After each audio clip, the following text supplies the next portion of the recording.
Welcome to the Collective Awakening podcast with Chris and Stephen of the Purple Mountain Spiritual and Wellbeing Centre, connecting with like-minded souls and rediscovering ourselves in this time of conscious awakening. Hello friends, and welcome to the Collective Awakening podcast. And for this episode, we're really excited for our guest, Cathy Skipper.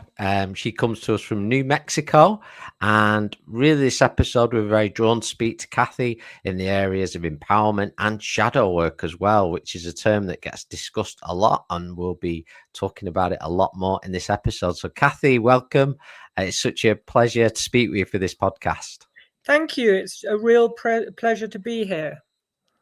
Thank you. So just as we begin, as this is the first time of us speaking to you on this podcast, a little bit about your journey would be interesting. What's brought you on your journey in life, your experiences up to this point and doing the work you're doing now? Well, that's a massive question, isn't it? Yeah, it is. Just summarising it will be good. Just your whole life. Just your whole life. Yeah, if we start from birth and we'll sit back.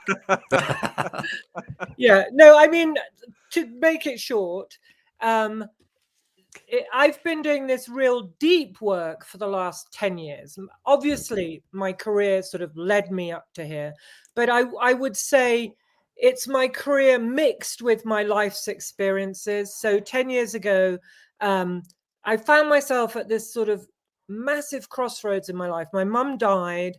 I moved halfway around the world. I was alienated from my youngest son. I have 4 sons. The youngest one has a different dad, and I was alienated from him. And I had a cancer diagnosis. So these things all just, I mean, if somebody was doing my astrology, I don't know anything about astrology, but I'm sure it was like one of those moments where everything just piled one on top of the other. And so I was kind of forced into finding a way through. And one of the things that had also happened at the same time was my move to New Mexico was because I had met my now husband. And he is a holistic psychiatrist. So he introduced me to young and depth psychology. And I was so desperate for some way through this whole kind of mad thing that I was going through that I just ran with it. And I took a lot of these, especially the alchemical stages, which was what Carl Jung looked at in terms of the processes of the psyche. And I ran with it and it worked. It was like, wow, this is really enabling me to sort of look at my functioning and my psyche on a whole new level. And talking about the shadows, something in the unconscious sort of started to partner with me. And it was a roadmap. My husband had inadvertently given me a roadmap. And that roadmap has taken me up till now. I mean, it's probably the biggest gift anybody ever gave me. So do you do a lot of one-to-one work then? So what does your current work entail with clients? Yeah, so my current work is twofold. So I teach, and I have another website. So I think you came through Aromanosis, and then I have another website for women. And so I teach women going through menopause to really sort of work on this depth psychological level to get to a place of empowerment. And so I'm teaching groups, and I'm also doing a lot of one-on-one coaching. So I do Jungian coaching, basically. Wow, that's amazing. Just going back just a little bit, there'll be people watching the podcast and listen to the podcast, and they'll be asking, what does psychology actually entail? What are we delving into? Are we delving into the mind here, into the psyche? What does that entail? Well, it's called depth psychology, and it's really the psychology that comes from the work of Carl Jung. And it's called depth psychology because we go deep. That's all it is, really. That's why it's called that. And by going deep, we're really not looking so much, factors like socialization and the things that have got us to where we are count. But what we're really looking at is what's happening in the unconscious, which is, part of the unconscious is the shadow. And this is the key to depth psychology, is that if you think of the anatomy of our, all the body systems have an anatomy. So our digestive system, for example, we've all eaten breakfast. I mean, it's morning here, it's evening there, so you've had lunch. And our digestive system has an anatomy. It starts with the mouth, you know, et cetera, goes all the way down to we know where. And that process is continuously going on, even though, you know, I ate an hour ago. Same with the unconscious. The unconscious and the psyche has an anatomy. The psyche has an anatomy. The unconscious is a massive part of that anatomy. And the unconscious is always giving us material to bring into consciousness. In the same way as we're always digesting, we're always being offered unconscious material to bring into consciousness. And that's really the key, is to build this relationship with the unconscious. You know, I always say, if you think of the psyche, there's only a tiny bit of it that we're aware of. Most of it is underneath in the unconscious. There's much more of us in the unconscious than there is in our conscious awareness. So by building a relationship with all of ourselves, we can become more whole, and we have much more ability to heal. So what about those barriers then? Is that something that we build as children through our conditioning, social, religious, through our parents? Do we then create these programs within ourselves to suppress unconsciously the unconscious part or the conscious part of the psyche? Absolutely. But the first thing is, we grow up in a world where we deny the unconscious. Even before those barriers come, we live in a world where even a whole huge section of psychiatry denies the existence of the unconscious. So, you know, we're not getting a good head start in modern dominant culture. So beyond even the barriers, there's a blindness. And we really live in a material world that focuses on the external. And so we bring our kids up to just see that. So we're already, like, by not mirroring to our children that there is much more, and not giving them the language to connect with the unconscious, with not being parents who are in relationship with the unconscious, we're automatically making them blind to it. And then, yes, we build, the unconscious is always making itself known anyway, but we build these barriers and survival strategies. Our survival strategies are really, you know, I always say pathologically codependent. That was my survival strategy. I didn't know I was, oh, that's just who I am. It wasn't until I started healing that I started to realize, wow, that's not who I am. That's keeping me from who I am. So I guess as well, you know, I call them blind spots. The people that we meet on our journeys are our greatest triggers. And you know, me and Chris have done a lot of inner work where we really try to appreciate the triggers that we face with the people that we meet. So is that also, even though we call it the shadow or the unconscious, does it want to help us? Does it actually want to push us into those areas that we try to suppress or have abandoned? Yeah, Is that happening on an unconscious level as well? it's happening on a psychic level, in the sense that, so the first thing that I think is important, you know, because we all talk about shadow work, but actually the real work is bringing the shadow into the light, and then we work on it. We can't work in the shadow because we can't see it. It's in the unconscious. So, you know, there's just that. It's good to remember that actually doing the work is building this relationship so shadow material can come into consciousness, and then we can work on it. But the other point is that the unconscious is unconscious, so we can't see it just by looking at it. So the psyche has different ways of showing us the unconscious, and one of them is, like you said, projection. So projection is where, you know, I always think of it as when you're in the cinema, the camera or that's projecting the film is behind you and you're looking at the screen. So if you think the camera is your unconscious, and the only way it can get your attention, there's two main ways, and one way is projection, and that's that it projects onto the world, and the world is the screen. And, you know, it needs a hook. It needs a hook. We don't project onto a stone. So that's why we get triggered, because somebody is the hook and triggers a part of our unconscious. And then we blame them, or we think it's them, or we don't always blame. It can be somebody we're in awe of, or but whatever it is, it's all about the external again, when really the gift would be, wow, I think I'm projecting. And one of the keys to knowing that we're projecting is that sort of there's an intensity of the energy.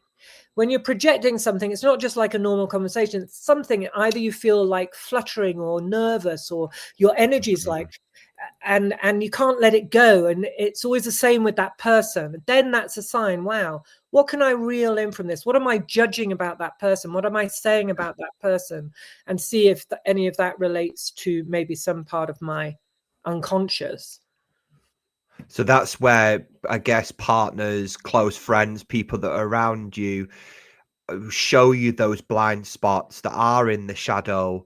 And it's so easy, isn't it, to blame. That's the first, defend, blame. It's their fault, an argument, but ultimately having the emotional wisdom to actually stopping and saying, actually, I'm going to take self-responsibility. I must be projecting something there unconsciously for myself, for my benefit, to work on myself instead of to really show gratitude for these people to be my triggers is not always easy though, is it? It isn't. That's why it is, sometimes our worst enemies we need to be the most grateful for, because they're our greatest teachers. But, this idea, so for example, when people fall in love, and we've all been there, you have like a holiday romance or something, you fall deeply in love with someone.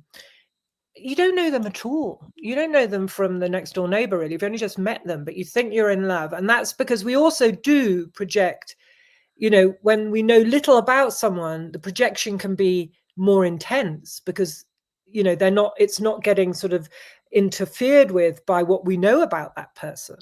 And that's why you say, in love relationships, it's often after the honeymoon period that we really get into the real relationship. Before that love phase is really, our inner gods and goddesses projecting onto each other. So there we have like a real screen, clear screen to project onto. But then with our partners, once that honeymoon period is over, as I said, the real relationship begins. And we need to have a strong enough vessel that two separate and whole people are willing to at least admit that the unconscious exists, and we do a lot of projection, because that way we can, when we get triggered, when two people are triggered, they don't see each other. When they're really triggered and they're going at it, they're seeing they're going at it with their own projection. It's a real, like, they don't see each other. I do the same with my husband. But the idea is, okay, when I've calmed down, let me own a bit of this. Let me reel it in. Let me see. And then we start to see the patterns, especially in relationships that are, intimate, because they come from childhood often. Well, I know with my husband, I was taught by my mum, I needed a man, but never trust a man. So when I get triggered, I see a man I don't trust. My husband's super trustworthy. But when I'm triggered and we're in that space, I'm seeing my own projection. Wow, powerful stuff. So talking about the shadow, because you're hearing a lot of this kind of language out in the world today, and there's lots, I think people, the way you've described it, Cathy, actually is really, it helps me understand the shadow a lot bit more, that really it's the unconscious part of the mind. That's what the shadow is. So how can people tap into that shadow? Is that something we can do by development? Do we need to see a psychologist? Or how does that work if we want to do that deeper shadow work? Okay, so first of all, so the shadow is a part of the unconscious. So the anatomy of the psyche is, we three sitting here all have a physical body, which is part of the psyche. We all have an emotional self, which is part of the psyche. We all have a mental body, which is our mind, our memories, our ability to analyze, etc. We have a spiritual self, whether or not we're connected with it. And key, we are part of the collective unconscious, and the collective unconscious is part of us. So that's massive. And in all those parts I've just described, there are parts we're aware of. Like, I'm aware of my hair and what I look like, and I've got a long nose and things like this. I'm aware of those things. I'm not in my shadow. is that I've never seen my liver or my kidneys. I don't know how they function. They do it unconsciously, automatically. My breath even, I'm not conscious, oh, I better take a breath now. So all that's happening in the shadow. And in the same way as the unconscious is performing in our physical bodies in the shadow, a big part of our emotional self is in the shadow. We're not aware of all our emotions. They're under the surface. Same with our beliefs, our belief systems, our memories, our thoughts. A lot of it's in the unconscious, etc., etc. So the shadow is actually only a part of it. We have the personal unconscious and the collective unconscious. The personal unconscious, according to depth psychology, is those things that we've either buried or we never knew, that are about our lives. Each one of us has our own personal unconscious. And then there's the collective unconscious, which is how we are, human. So archetypes are part of the collective unconscious. Our influences from our ancestors are part of the collective unconscious. Our influences from what's happening collectively in the world today are part of our, we can tune into them without knowing. We don't have to read the news. The influences are we're aware of because of the collective unconscious. And so the way to work with it is in steps. The first step is to admit that it exists, and then one way of admitting that it exists, which is very easy and before working on projection, is because the other way that the unconscious connects with us is through dream images.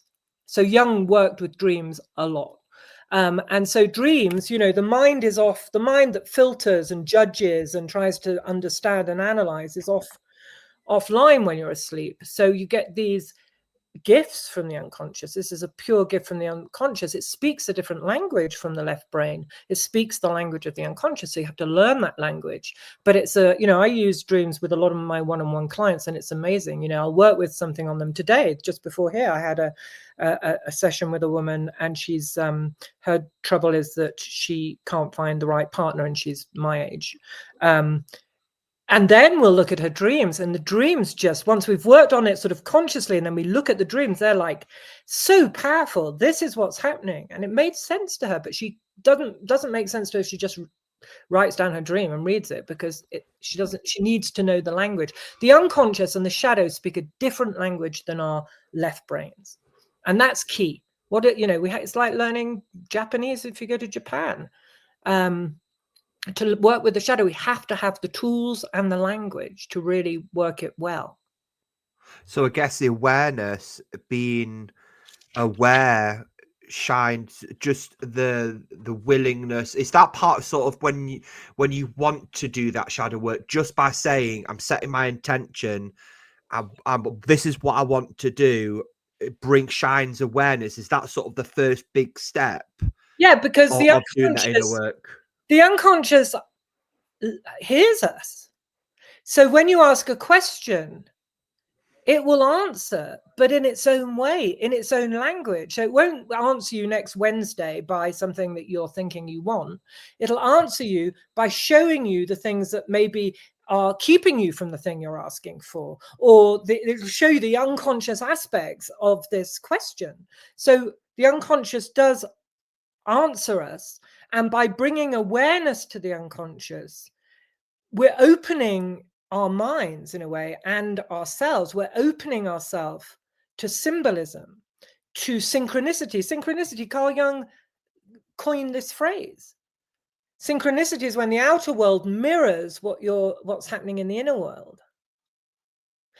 So that, once you start to sort of open up, it's just, I can't imagine living without that relationship now. And I did. As I said, it was only 10 years ago that I really, in this life crossroads, started working on this. But now I'm like, we all go around half dead.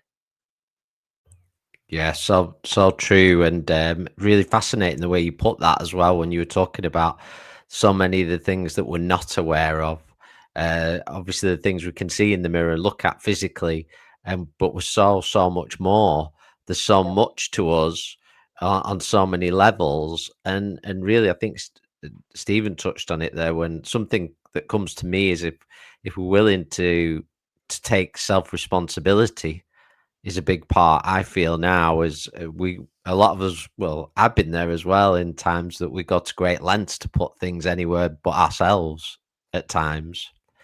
But what I wanted to ask you about in connection, I know you touched on it a bit with our relationship with partners and even our parents, but if we go a little bit further back into our ancestry, grandparents, their parents, how can that come in to play with our shadow and what has been conditioned within us and even traumas we might carry from generations? Absolutely. Absolutely. It's key. So, the work that I do with my husband, so we do coaching together and we've worked together for 10 years. And we do some psychedelic therapy. And we always used to get clients that say, I've tried everything. I've tried everything. Nothing works. I'm at the end of my tether. And actually, and then they think there's something wrong with them. But actually, what it often boiled down to is that this is the client. They'd looked at with all different modalities, loads of different people. They'd looked at everything from the day they were born to now. They just hadn't realized that they were carrying unintegrated patterns or traumas or beliefs that were holding them back, that were keeping them in this sort of wounded state that didn't start with them. And the minute we start working on that, so looking at the beliefs, the emotional patterns that come from social and historical traumas or situations plus lineage, it gets unblocked. I healed myself. So that crossroads I told you that I was at that crossroads, I realized that my whole life, and I wasn't the woman I'm sitting here talking to you. I had a disastrous life, disastrous relationships, toxic, really toxic, violent, homelessness, drug addiction. You wouldn't recognize me. And when I started those 10 years ago and I ended up in New Mexico, I mean, I'd done some work. I wasn't in that state when I got here, but I decided to see a Jungian analyst who I still work with. It's been 10 years. And I remember the first time I sat in her office, I said, I do not understand how all these things in my life happened because I had a nice white middle class upbringing near Cambridge. Doesn't make sense. I could not put the pieces together. It was impossible for me. I just sat there and said, I don't know why. And the next 6 years, I found out why. And it was very obvious. And one of the reasons why I said at the very beginning my mum died is because my mum had been a pathological liar about her origins. And I had believed her. So the doorway to the past had been very securely, not just locked, but the pathway had been, pushed to another fantasy world. And once I started to realize the ancestral trauma that I was carrying, I was able to heal myself. And it's the unconscious. It was all in the unconscious. It was there. Of course, it was in my blood, in my DNA, in my education, in my mothering, in my family, in everything. But I didn't know it was there. And so the other key thing is when the unconscious controls us until we make it conscious, because what we don't know is there is controlling us and we can't do anything about it because we don't see it. And once we start to see, oh, wow, at least then when life says, are you going to behave in the old way? But you don't have to now because you know why. Make a new choice. Feel the feelings. Make a new choice. I think that's why, as well, it's so important for those, whatever we want to call it, holding space therapists, that are able to identify that blind spot for us, as well in the times we're living in. But I'm sure you've heard this many times. But there's clients that we work with, and even friends I've had, and where they might say, "Well, my childhood was perfect." My family was perfect. And it's almost like an illusion, and it's not always the most obvious. Like, it's not always abuse, for example. There might be an absence of love. That might be subtle behaviors that are picked up and very quickly. And like I said, I'm sure it's been very similar with yourself. Once you start to unpick things, the patterns then become very obvious. Absolutely. And I think, getting back to what you said about practitioners being able to identify blind spots, we can only hold space for someone to the extent that we've held space for ourselves, which is, we really work with this wounded healer archetype, which is Marie-Louise von France, who was a colleague of Carl Jung's. She had a very famous phrase, which was, the wounded healer is the archetype of the self, which means actually the self, which is the whole of the psyche, who we are as humans, is wounded people who are healing themselves. That's the journey of life. And so if we can be admit our woundedness, identify our woundedness, and be on a journey of self-healing, then we can hold space for somebody else doing it in front of us, our clients. And also the key to that is we don't heal anyone else. We hold space. We behold someone. We can ask questions. We can share that will hopefully inspire and able, as you said, people to see their blind spot. But we only heal ourselves. Yeah, absolutely. It's lovely to hear that, and certainly something that I fully believe also as well, where things can get a little bit muddled up, and even in that world where things can be projected in that space as well.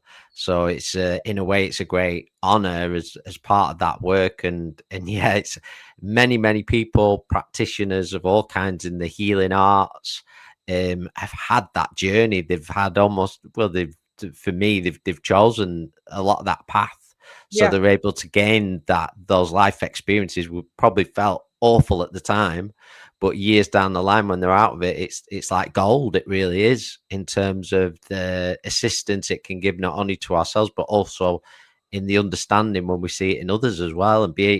And I really feel that we experience things almost in preparation to be able to hold it for others as well, partly.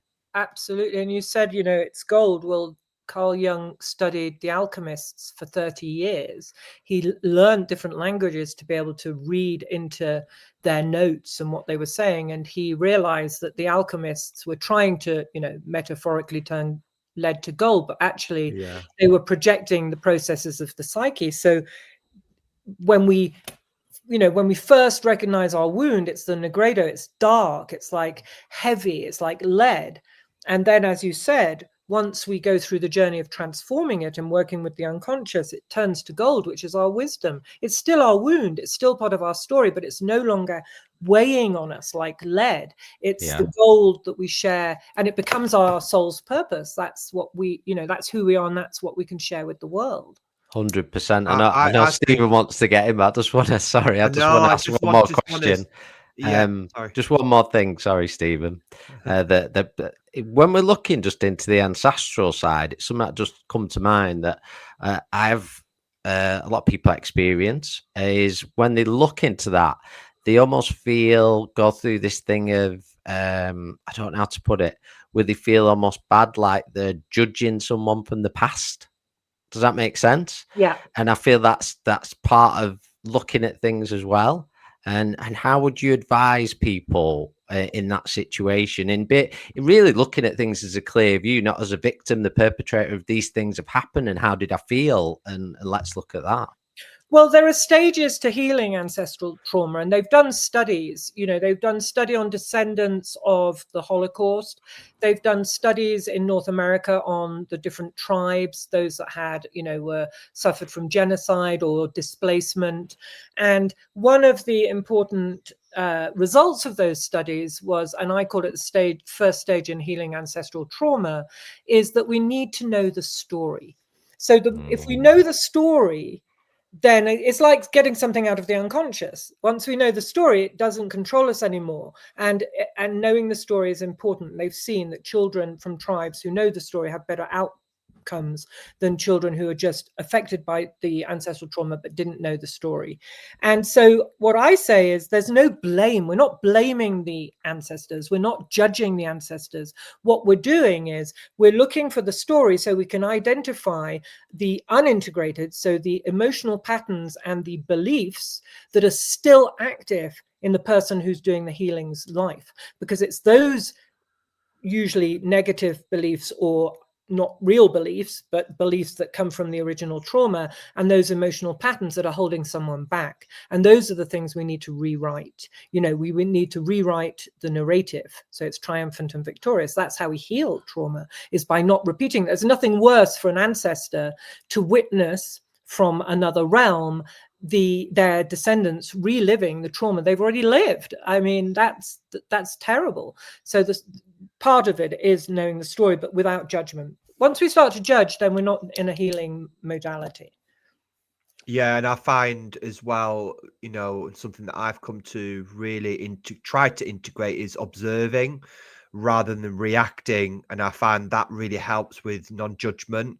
And I've been very blessed to participate. That's really been very beneficial for my journey in some of the psychedelic experiences and ceremonies that I've been involved in the past.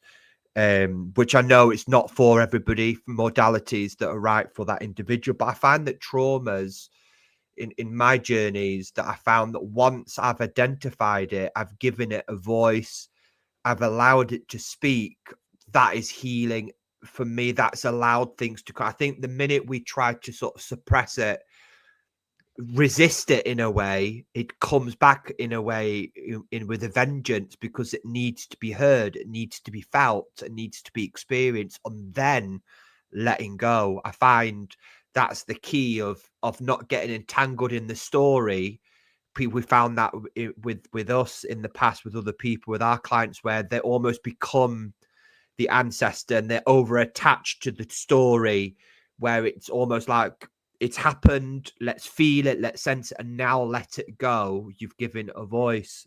So I don't know what your thoughts on that is, Cathy. Yeah, definitely. Well, when somebody feels like the ancestors sort of possessing them, or they've become the ancestors, it's as if the ancestor is sitting on their knee.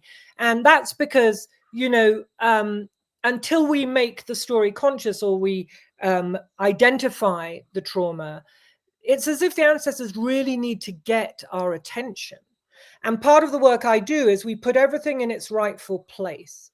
So if an ancestor, for me, it was like that. My great-great-grandmother was sitting on my knee, and she had been occulted from the family tree. My mother comes from a mixed race line in India, from the British colonization of India.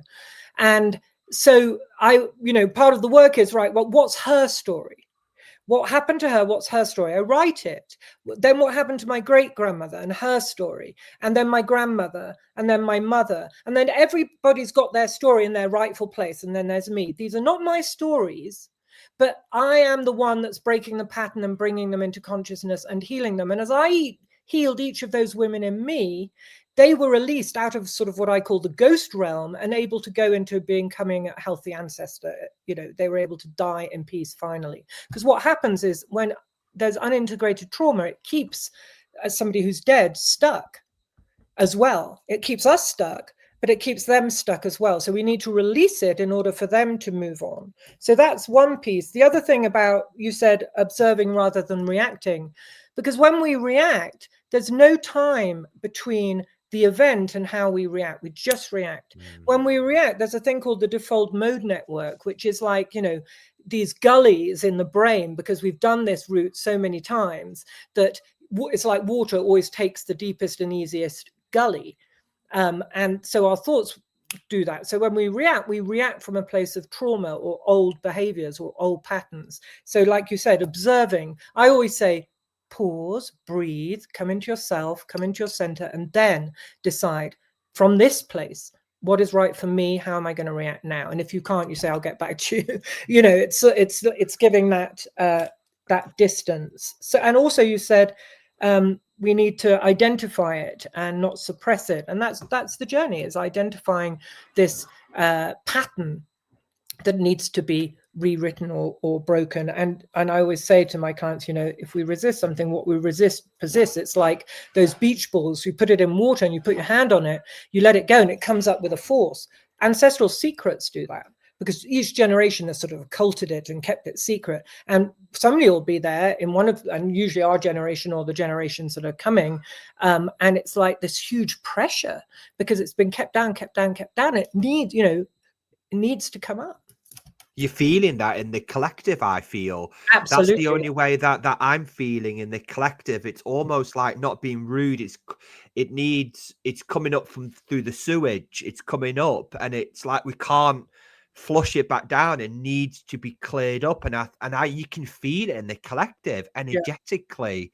But I just want to sort of touch upon a little bit something that has been very healing with me, with my parents, is removing, when I've began doing that inner work and working on my childhood trauma for the abusive behavior of my parents, that what was very healing was that I was shown the ancestral lineage of my grandparents and great grandparents, and shown where that trauma and that behavior was passed on. And when I accepted that and I learned that, I thought, my parents were, no one's really the victim.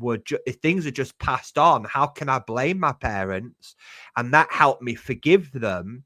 Wrote them a letter the next morning saying I love them and I've forgiven them, because I had that revelation that it showed me that actually we're all wounded children in a way that is passed on from one generation. And it's just amazing the insights that can be brought in when you do that inner work, when you do that shadow work. Absolutely. And then I would say that the last point is where, the psyche, once you start to change and transform, the psyche will sort of call in experience to test you, like, now, are you going to react in the same way, or are you going to react differently? And, the key to that is is to identify, here's the pattern. This is how I would have reacted unconsciously. But now, how do I rewrite the story by reacting differently, by making a conscious choice of how I react to this? And by making that conscious choice, one, we make the choice. But in order to make the choice, we have to feel those unintegrated feelings that made us act unconsciously beforehand. So I always teach people, feel the feeling and then make a new choice.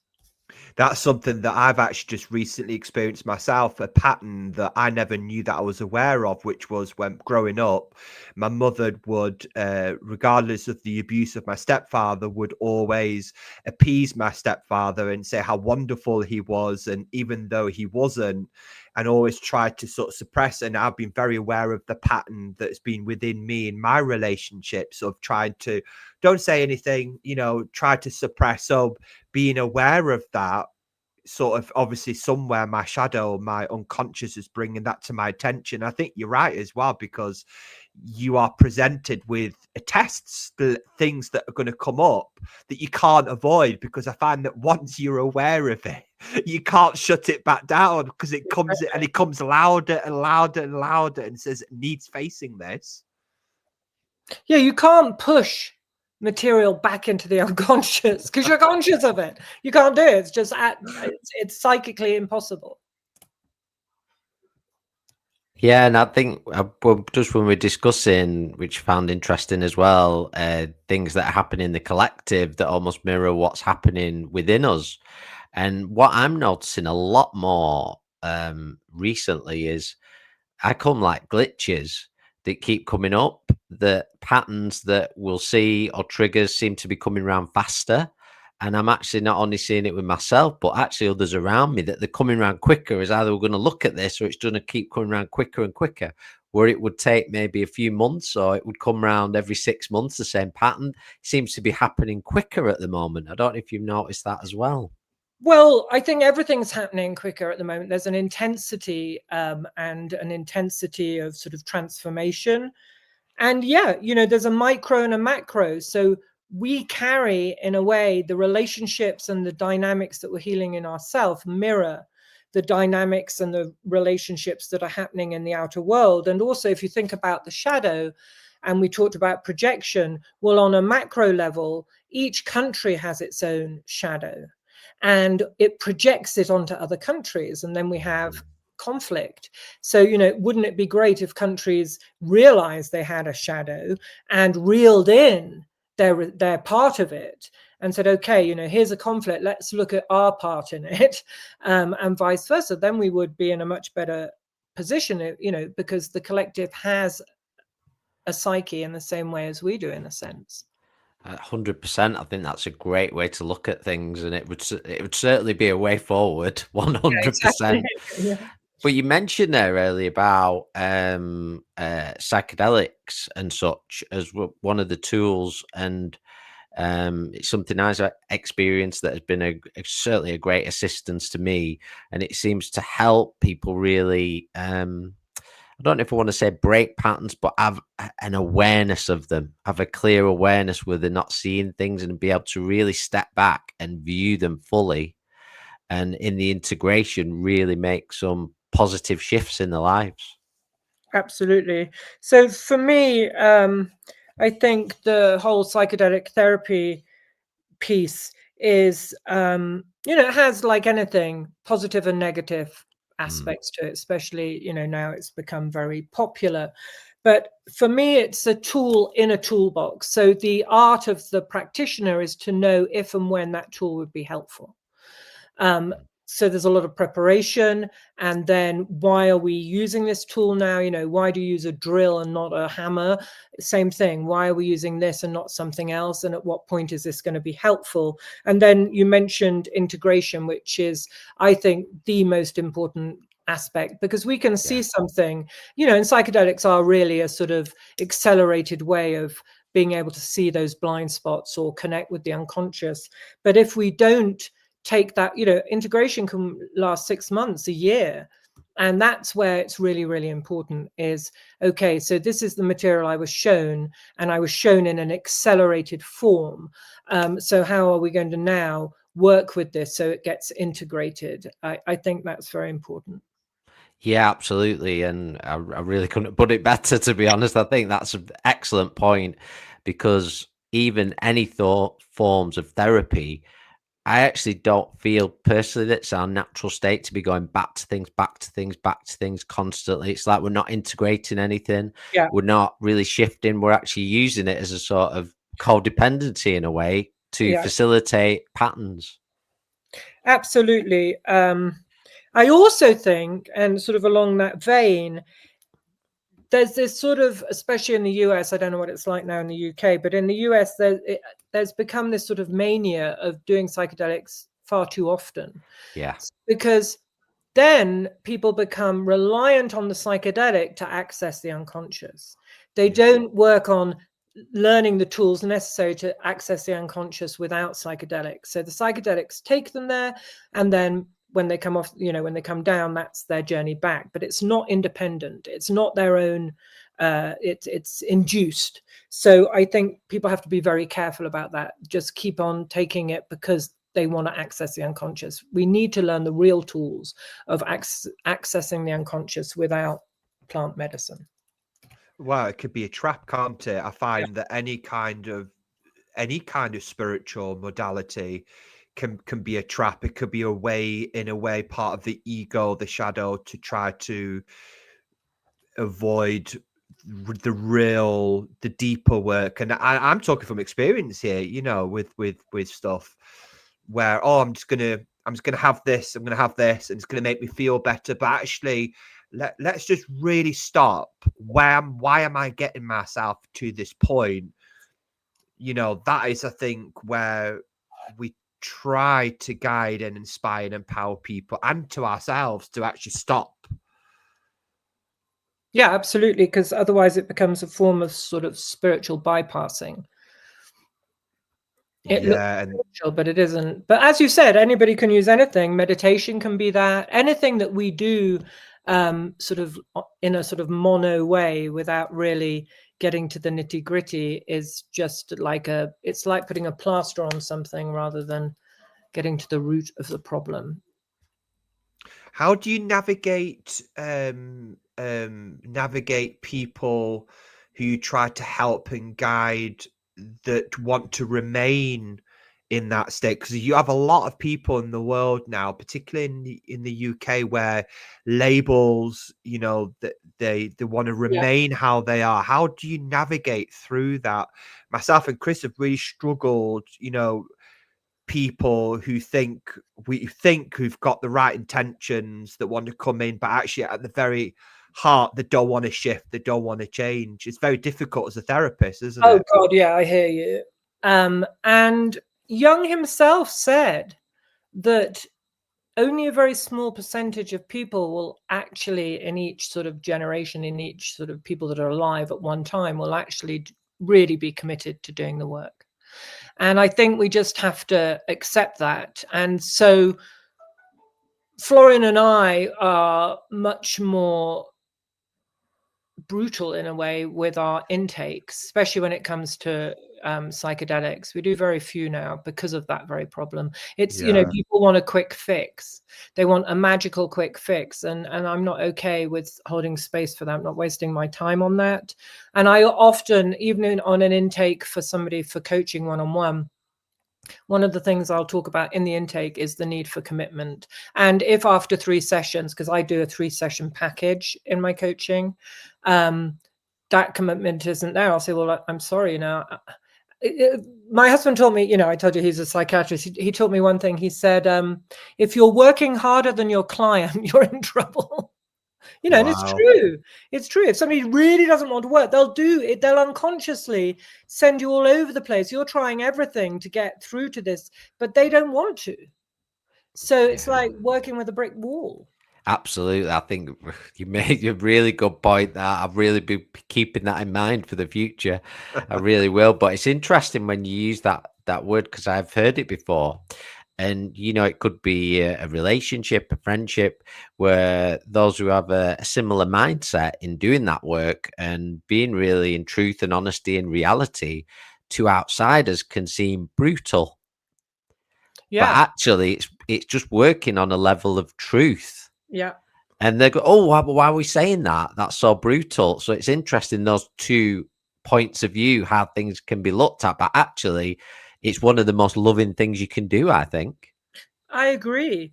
I mean, I think the role of the practitioner is to be able to create a vessel with the client that is safe enough to be able to bring these things into the light and to point these things out. And that's the art. It's an art. Coaching, therapy, any facilitation where you're in a healing modality with someone, that the part of the art is actually creating the container. It's the set and setting, it's the set and setting in psychedelic therapy, but it's the same in my opinion, in any of those dynamics, so that the person is safe, and so those truths don't come across as negative. They come across as a way in, an opening. Yeah, and I think that's so important when you mention about the safe spaces, that there are these trusted places where people can open up that vulnerability. And for example, they know it won't go any further than the 4 walls in the room. Yeah. And that's a really important role. And something we've even heard with our clients, we feel comfortable. I feel comfortable that I can really bare my soul here. Yeah. And it's gonna be for my greater good. And I think that's the sweet spot for the work. It really is. And once you create that container, then they can do that work. They can do that healing work. And the other thing I just wanted to mention is about sort of the empowerment side of things. And I like the way you put it, because I'm very similar in my thoughts of, in this work, I feel like we build up a toolbox. Like there's no one answer. As much as anybody wants to look at one, there's not one magic thing that we can take that's going to do it. It's constant, every day, a toolbox. What am I going to go to today? What's going to be helpful?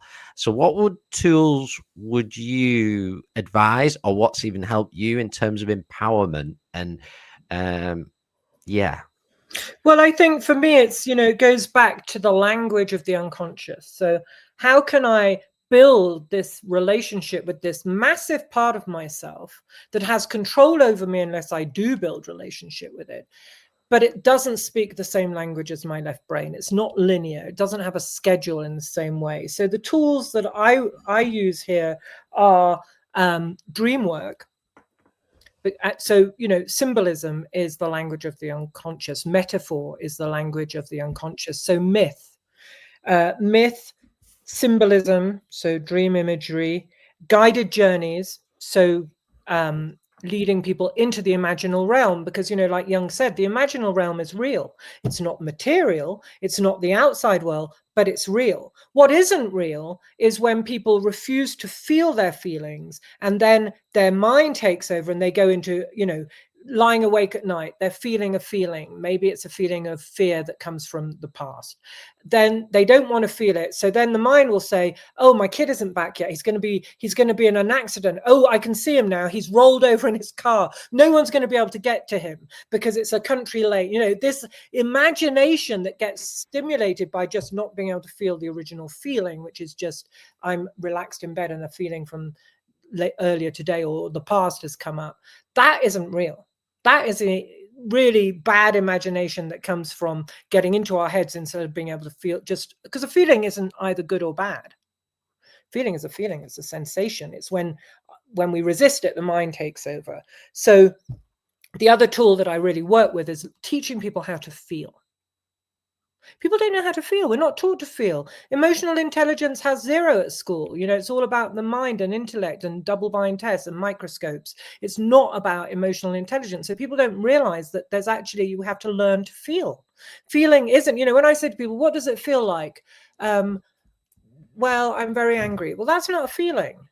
Saying I'm very angry isn't a feeling. Where do you feel it? Oh, it's in my chest. And how does it feel? Oh, it's really hot and it feels like it's pressing down. There, we're getting somewhere.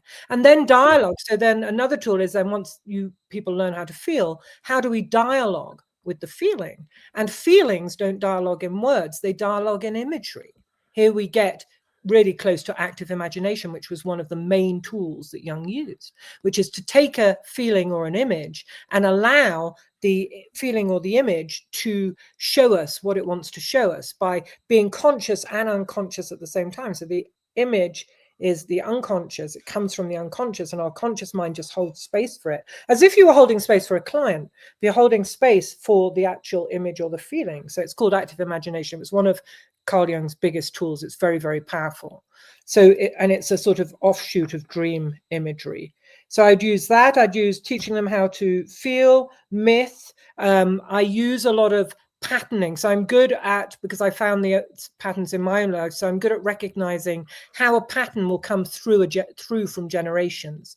So it doesn't look the same. It has a different setting, has a different scene. If it was a play, it would be a different scene, but the emotional content or the thought process or the belief is the same. So really teaching people how to look for that.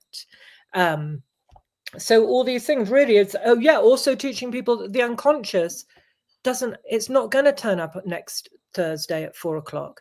It will answer your questions. It will give you information you need, one in a different way, but also in its own timing. Some people can ask a question or something can happen and they don't get the answer for 20 years. That's happened to me. I'm writing a book at the moment.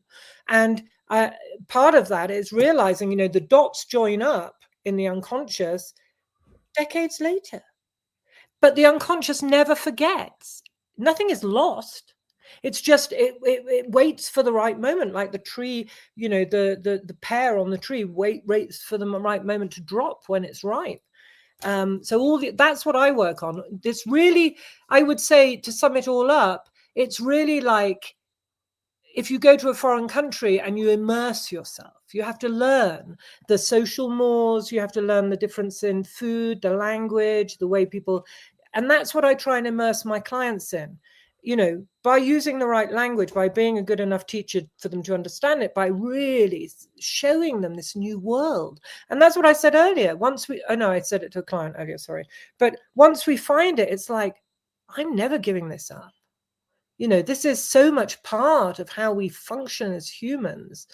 And so beautiful because it's the journey to individuation. It's the journey to wholeness why didn't I find it before? Why did I spend 50 years of my life, struggling? But this is what I needed. Thank God for my husband, who introduced me to the tools. Wow, it just shows you, doesn't it, that what part of the divine, that everything happens for a reason at that right time, and trusting that everything happens at that right time. And I find that life is initiation. It initializes into like jigsaw pieces, and you can't rush that process. You can't resist it. Just go with the flow and trust that everything that happens for a reason. But I just want to touch on a little bit, which I think is really important, the difference between feelings and emotions, because a lot of people think they're all the same. Yeah. So could you go in a little bit deeper into that? So those that are listening and want to do that work, because I think this is where people are reacting. And I think this is where, in a way, people are identifying in the collective. And they were saying, this is who I am. And actually, it's not. When you ask those deeper questions, what are those feelings? What are you really feeling, you know, as an individual, in a community, as a nation, as a country, instead of projecting these emotions, if that makes sense? Yes, I get it. And I think this is where responsibility comes in, because even if if I had a client who was feeling an emotion, I had one this morning, I'm feeling really, really angry, she said. So anger is an emotion, and that anger, she didn't understand at first. I said, what part of you is angry? And she said, well, I think, is it my feminine that's been, no, she said, is it my inner masculine, this tyrant that she'd inherited from her lineage? She was from Cyprus. And it wasn't. But if she hadn't have gone deeper, and so then we said, well, so this is the emotion is anger, but where is it? How do you feel it? How do you know it's anger? And then we go into the feeling. So the feeling is what's important. The emotion really is the name we give to a feeling in order to label it, in order to say this is anger, or this is sadness, or this is this. But by the time we've got there, we're just about to go into a whole mind fuck, excuse my language, of what am I going to do with this anger, and how can I, it becomes, whereas for me, the real healing is, like I said, is actually a feeling is not good, is not bad. All a feeling wants is to be felt. That's what it wants. A feeling is a sensation inside our physical body that wants to be felt.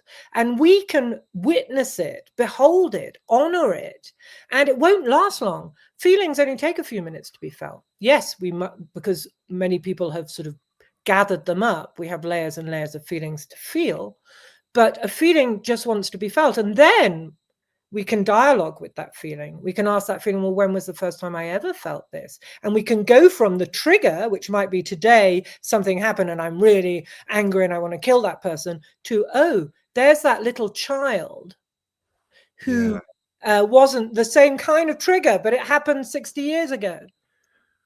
And then what does that child need to feel better? And just because I felt that when I was 5 doesn't mean I have to repeat that now. So I can look after that child because I'm now responsible for that child. I don't have to rely on my parents who were completely bonkers. I can now parent that part of me. And by parenting that part of me, I can also be logical as an adult and say, well, just because my 5-year-old felt that, I don't have to keep repeating it. I can look after my 5-year-old and make new choices. And all that comes from working with the actual physical feeling, because the physical feeling, the actual sensation in the body, is wise. It knows much more than our logical mind. But we have to trust it. We have to learn to work with it. And as I said, I mean, we're far from learning that at school.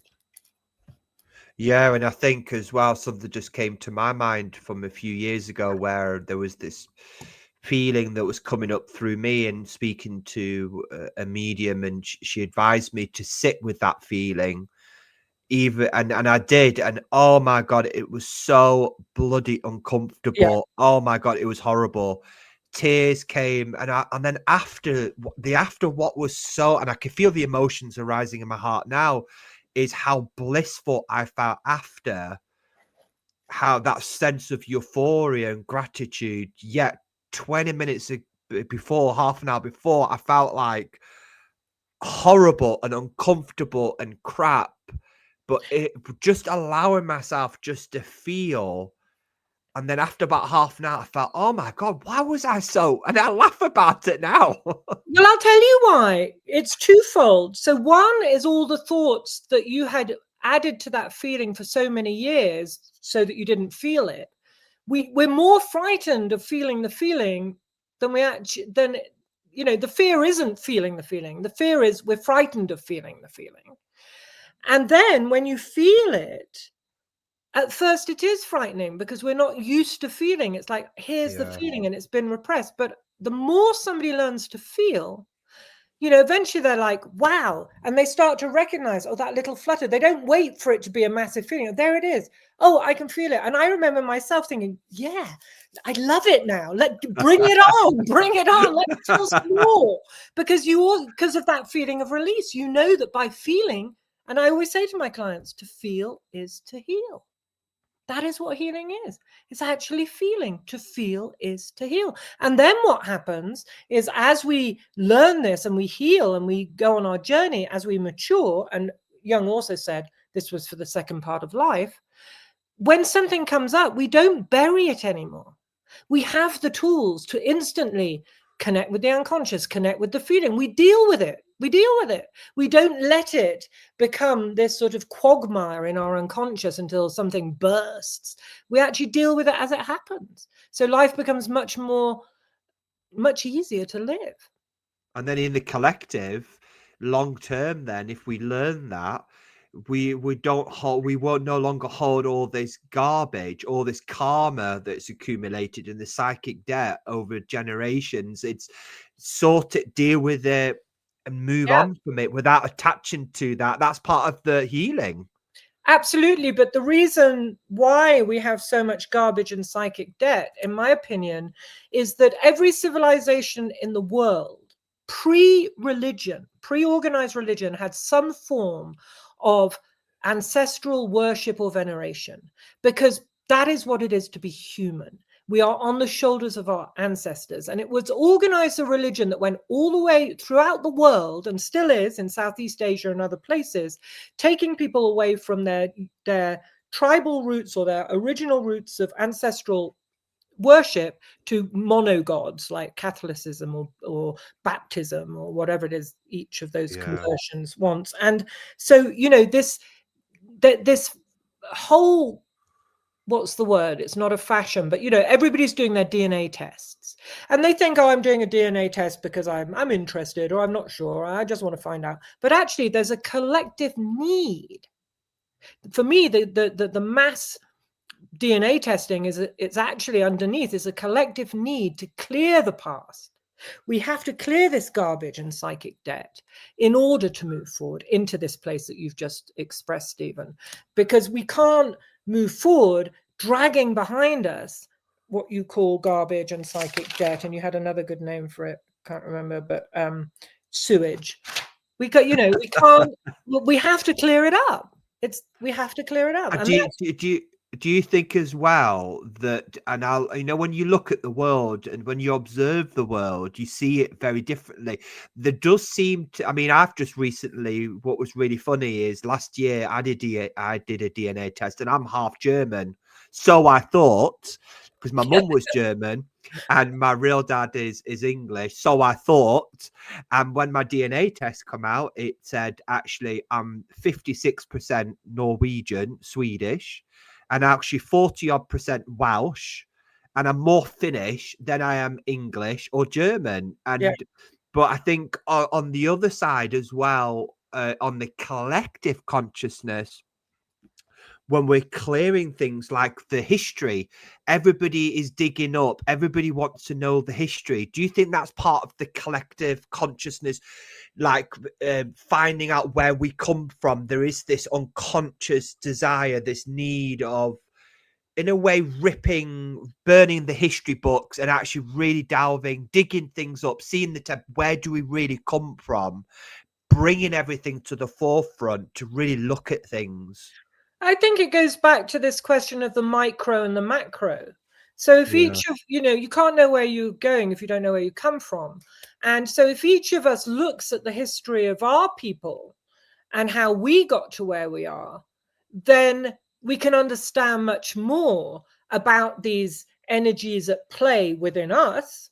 And then if each person did it, imagine how much more awareness we would have of these greater collective influences, like racism and all these other things. We would be much more aware of it if we could see how, people denied who they were through generations because of society, and there was a hierarchy of races. If each one of us took responsibility for that within ourselves, then we would be much better off. It's how the micro, this inner work for me is an ecological action, because it actually affects the world, and it affects how we treat the world, and it affects how we treat the environment, because the environment is really the feminine in us all. I don't mean women, I mean the feminine in men and women, and the way we're treating the environment is the way we treat the feminine principle in men and women. And also I would say that the divine masculine,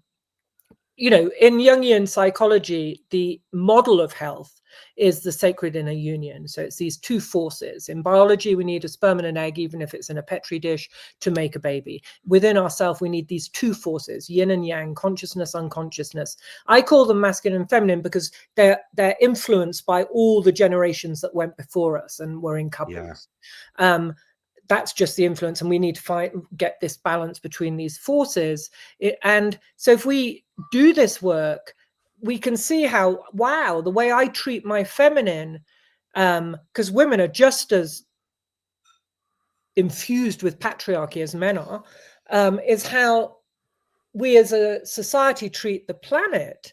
It's ecological. How do I find that balance within me? And the divine masculine, sorry, I was saying about the divine masculine, if you look at the masculine in ancient civilizations all over the world honored nature because we had to, because we were reliant on it.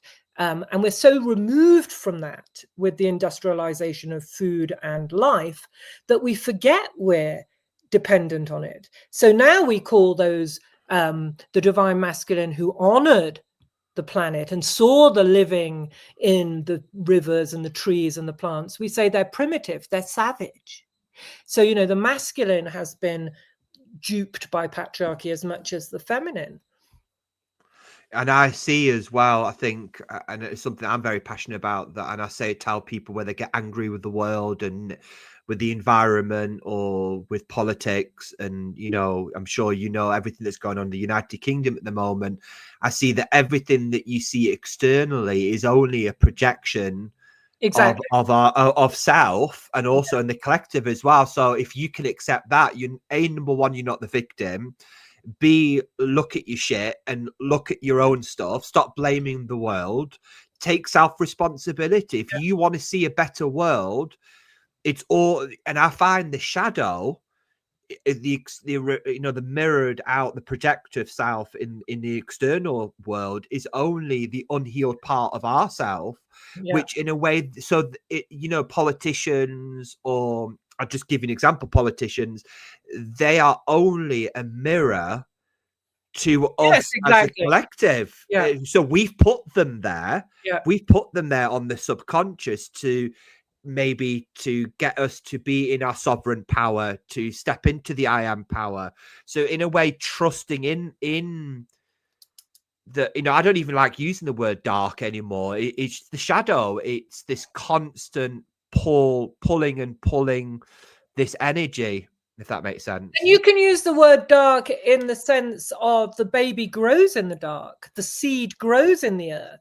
So there's this aspect of the dark that is beautiful. It is the unconscious. We can't make the seed grow quicker and come and shoot out of the earth quicker.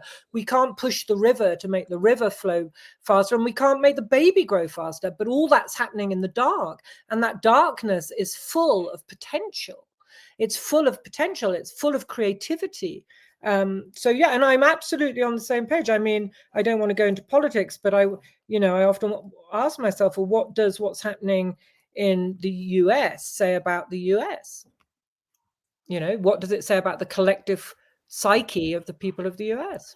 Well, we don't need to get there. We can just all sit with that. Yeah, I think that sort of comes back to that taking responsibility, and what we've talked about is everything we see we are a part of as well, and it's a part of us.